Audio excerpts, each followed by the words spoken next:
Bu gün səhər saatlarında Bakıda Şıxov çimərliyi ərazisində sahildən 300 metr aralıda Azərbaycan Hərbi Hava Qüvvələrinə məxsus Mi-17 hərbi nəqliyyat helikopteri qəzaya uğrayaraq dənizə düşüb.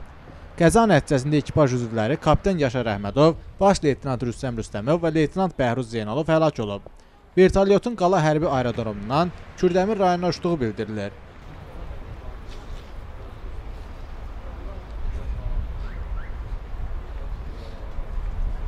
Xilas etmə işləri Fövqəladə Hallar Nazirliyi qüvvələri tərəfindən aparılıb.